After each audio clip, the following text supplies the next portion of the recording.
नमस्कार मित्रांनो, ठरलं तर मग या आजच्या भागामध्ये अर्जुन हा सायलीला उचलतो आणि तिला हॉस्पिटलमध्ये घेऊन येतो आणि नर्सला म्हणत असतो की इमर्जन्सी केस आहे आणि त्यात अगोदर त्यांचे खूप रक्त वाया गेलेले आहे, त्यामुळे तुम्ही त्यांना लगेच हे उपचार चालू करा। तर त्या नर्स म्हणत असतात की अगोदर तुम्ही ह्या फॉर्मॅलिटीज पूर्ण करा। तर अर्जुन खूप हा ओरडतो आणि मला ज्या फॉर्मॅलिटीज पूर्ण करायच्या त्या मी लगेच करतो, पण अगोदर तुम्ही तुमचे काम सुरू करा। म्हणून सायलीला हे घाईने ऑपरेशन थिएटरमध्ये नेलेले असते। तेव्हा अर्जुन बाहेर असतो आणि त्याच्या हातातून त्या जखमेतून रक्त खाली पडत असते। अर्जुनला मात्र आपल्या हाताकडे त्याचे लक्ष नसते आणि सायलीला कसे वाचवले ते सर्व प्रकार त्याला आठवत असतो। त्यानंतर इकडे रविराज हा महिपतला म्हणत असतो की तुम्ही इकडे तिकडे फेरा मारून काही होणार नाही। अगोदर जर तुमच्या माणसाने जर माती खाल्ली तर आपले काही खरे नाही। महिपत नागराजला म्हणतो की माझ्याबरोबर आवाज खाली करून बोलायचे, म्हणून महिपत लगेच आपल्या त्या गुंडाला फोन लावून विचारतो की काम झाले का। तेव्हा तो माणूस म्हणत असतो की काम तर अगदी फत्ते झाले आणि त्या मुलीला असा चाकू खुपसला की तिचा नवरा तिला हॉस्पिटलमध्ये न्यूज तर ती या जगामध्ये नाही राहणार आणि आपले काम चोख झाले। तर महिपत लगेच खुश होतो। महिपत त्या माणसावर खूप खुश होतो आणि संध्याकाळी माझ्याकडून एक फॉरेनची बॉटल एक्स्ट्रा घेऊन जा आणि तुझ्या कामाचे पैसे सुद्धा तुला एक्स्ट्रा मिळतील आणि तुला जे काम सांगितले होते की ज्या माणसाने हा मुर्दा पाडला ते फरार आहेत ना।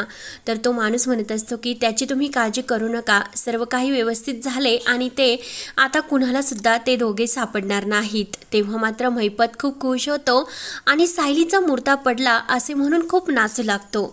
रविराज आणि राकेश सुद्धा ते ऐकून नागराज सुद्धा ते ऐकून खूप असे नाचायला लागतात। त्यांना वाटत असते की आता खरी तन्वी ही गेली कायमची। त्यानंतर इकडे मिरवणूक ही चालू असते आणि चैतन्य अर्जुनला फोन लावत असतो, मात्र अर्जुन काही फोन घेत नसतो। कल्पना म्हणत असते की अरे चैतन्य, अर्जुनाने सायली कुठे आहे, तू जरा फोन करून बघ। चैतन्य म्हणत असतो की काकू मी बऱ्याच वेळचा फोन केला पण अर्जुन हा फोन घेतच नाही आणि सायली वहिनी ह्या मागे राहिल्या होत्या, त्यामुळे अर्जुन त्यांना शोधण्यासाठी गेला होतात, पण आता ते दोघे सुद्धा येथे दिसत नाही, म्हणून सर्वजण अर्जुन सायलीची वाट बघत असतात। त्यानंतर इकडे अर्जुन हा हॉस्पिटलमध्ये बाहेर उभा असतो, तर तेथील माणूस हा अर्जुनला पिण्यासाठी पाणी देतो। तेव्हा अर्जुनच्या हाताला खूप लागलेले असते, म्हणून घाईने अर्जुन हा नर्सकडे येतो आणि ज्या फॉर्मॅलिटीज आहे त्या पूर्ण करू लागतो।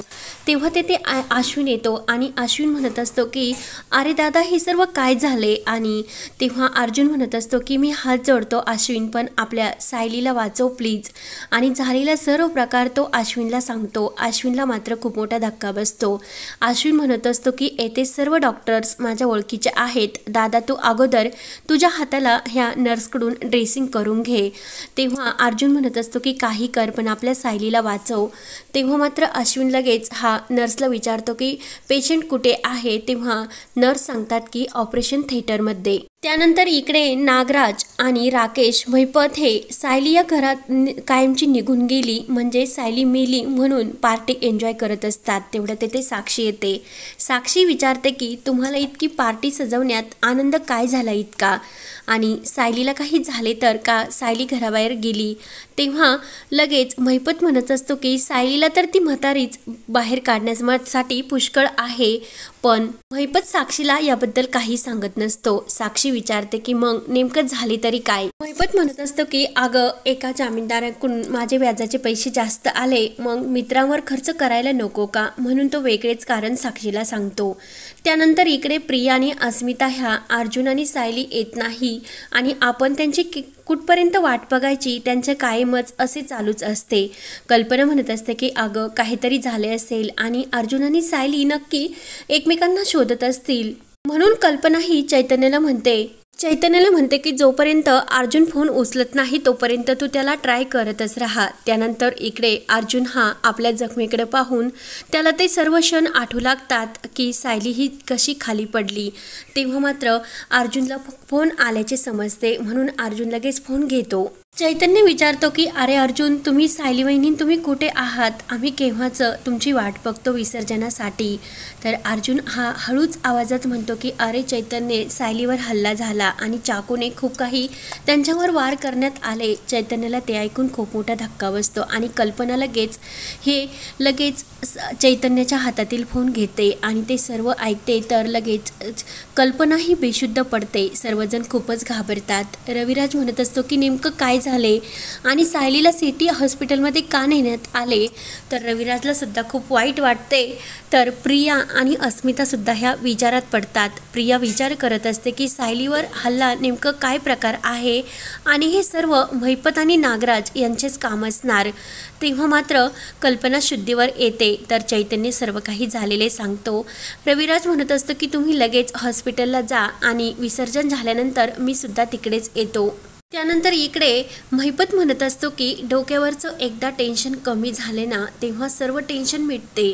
तेव्हा लगेच साक्षी म्हणत असते की अहो, 15 लाखाच्या कर्जासाठी तुम्ही इतके टेन्शन कधीपासून घ्यायला लागलात. आणि तेवढ्यात त्या गुंडाचा फोन महिपतच्या मोबाईलवर येतो. तर तो गुंड सांगत असतो की मी हॉस्पिटलच्या बाहेरच उभा आहे आणि तो अर्जुन त्याच्या बायकोला येथे घेऊन आलेला आहे आणि तिच्यावर चाकूचे इतके वार झाले तर ती आता वाचणेसुद्धा शक्य नाही.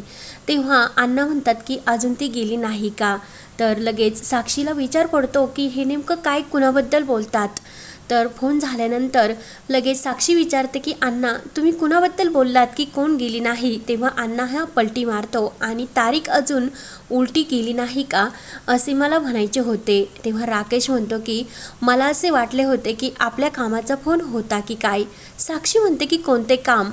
तर अण्णा पुन्हा पलटी मारतो आणि ह्या राकेशला वकिलीचं काम हवंय म्हणून काय मला तो बोलत असतो त्याबद्दलच तो बोलतो. साक्षीला मात्र त्यांचा संशय आलेला असतो. त्यानंतर इकडे कल्पना आणि चैतन्य हॉस्पिटलमध्ये येऊन पोहोचतात आणि कल्पनाही देवबाप्पाला नमस्कार करून अर्जुनकडे येते आणि जोराने सायलीला काय झाले असे म्हणून प्रेमाने मिठी मारते आणि खूप रडत असते. तेव्हा अर्जुन झालेला सर्व प्रकार चैतन्य आणि कल्पनाला सांगतो. कल्पना मात्र खूप रडत असते. चैतन्य म्हणतो की मावशी, तू टेन्शन घेऊ नको, आपली सायली खूप ब्रेव आहे, ती लवकरच यातून बाहेर पडेल. कल्पना म्हणते की सायली खरंच सर्वांशी खूप छान वागते, मग तिचा इतका मोठा शत्रू कोण असेल की आपल्या सायलीला त्याने हल्ला केला. अर्जुन म्हणतो की मम्मा, तू टेन्शन घेऊ नको, मी लवकरच हे सर्व शोधून काढेल, पण आता आपल्यासाठी सायलीचा जीव खूप महत्त्वाचा आहे. तेवढ्यात अश्विन बाहेर येतो. अर्जुन विचारतो की अश्विन, आता सायली कशी आहे आणि तिची ट्रीटमेंट सुरू झाली की नाही. अश्विन म्हणतो की मला ऑपरेशन थिएटरमध्ये जाण्यासाठी अलाउड आहे, पण सायलीची ट्रीटमेंट आता सध्या व्यवस्थित चालू आहे कारण तेथे ऑपरेशन सुरू असल्यामुळे मी तेथे जाऊ शकत नाही. तर कल्पना ही अश्विनच्या मिठीत येते आणि आपली सायली नक्की यातून वाचेल ना असे ती रडतच अश्विनला विचारत असते. अश्विन हा कल्पनाला समजावतो. तर हा भाग येथे संपतो. पुढील भागामध्ये डॉक्टर बाहेर येतात आणि सायलीचा ब्लड ग्रुप हा O निगेटिव्ह आहे, त्यामुळे त्यांना रक्ताचीही तातडीने ही गरज आहे आणि लवकरात लवकर त्यांना हे रक्त द्यावे लागणार कारण त्यांची कंडिशन खूप क्रिटिकल आहे. तेव्हा लगेच अर्जुन आणि घरातील सर्वांना खूप मोठा धक्का बसतो आणि रविराज आणि तेथे सर्वजण आलेले असतात. तर लगेच सायली ही अर्जुन सायली म्हणत असतो की आपली सायली यातून नक्की वाचणार कारण सायलीमध्ये त्यांच्या जीवाला काही होणार नाही. तेव्हा आता सायलीला रक्त देण्यासाठी देवकृपेने प्रतिमा तातडीने कशी येऊन पोहोचते आणि लेकीच्या जीवासाठी प्रतिमाने आज चक्क रक्त देऊन हे सायलीचा जीव ती वाचवणार असते. तर पुढे काय काय होत राहणार पाहण्यासाठी आपल्या चॅनलला नक्की सबस्क्राईब करत राहा. धन्यवाद.